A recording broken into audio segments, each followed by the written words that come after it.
Привіт, мій любий друже! Давно хотіла зробити якесь таке подібне відео, де я просто буду відкривати івентові коробки. Взагалі, я довго підходила до створення цього відео, але весь час забувала знімкувати, коли робила відкриття. Тому, нарешті, ура! Все-таки в мене це вийшло. Пропоную вам поринути в атмосферу останнього дня хеллоуінського івенту, ну і заодно послухати цікаві факти, пов'язані з цим святом. Перш за все, батьківщиною Хеллоуіну вважають Ірландію, а саме кельтський народ, який проживав на її території. 31 жовтня відзначали свято під назвою Самайн. Це було свято закінчення збору врожаю, смерті та початку Нового року.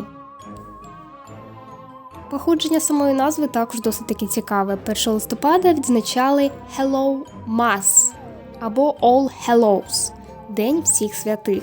Відповідно, переддень був All Hallows Eve або Even, скорочення від англійського evening – вечір. Ну і з часу перетворилося на Halloween, як завжди спрощення вимови слів.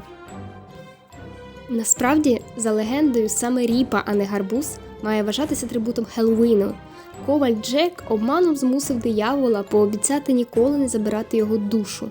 Після смерті грішник не зміг потрапити ані в рай, ані в пекло. Тож диявол дав Джеку вугіллячко, який той поклав порожню ріпу. Такий ліхтарик допомагав висвітлювати Джеку свій шлях. Ріпу ж замінили на гарбуз саме через доступність та дешевизну. А ще цікавий факт, що на Хеллоуін реалізується 99% світового продажу гарбузів. Тобто, уявляєте, всі інші дні року – це всього-навсього 1% від того, що реалізується на Хеллоуін.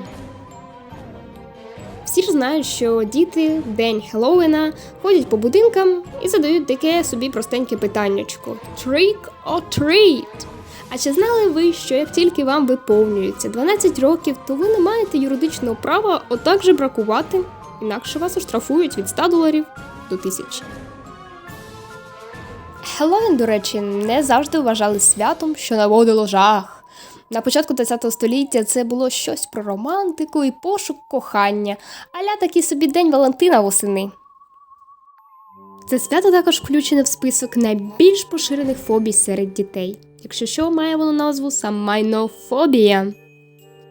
Кажуть, що деякі діти так в дитинстві налякаються якихось видовищ цих хеллоуінських, що навіть ходять потім і в дорослому житті, і, будучи дітьми, до психотерапевтів та психологів. Так що, дивлячись на це, навіть і не знаєш, може воно нам і не потрібно.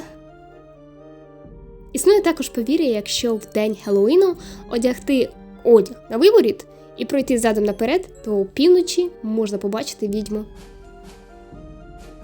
У багатьох країнах, наприклад у Франції та Австралії, Хеллоуін не люблять і вбачають лише рекламування впливу американців. Але незважаючи на це, у Франції в Діснейленді влаштовуються такі видовища на Хеллоуін, що як будете в Франції на цей день, то обов'язково відвідайте.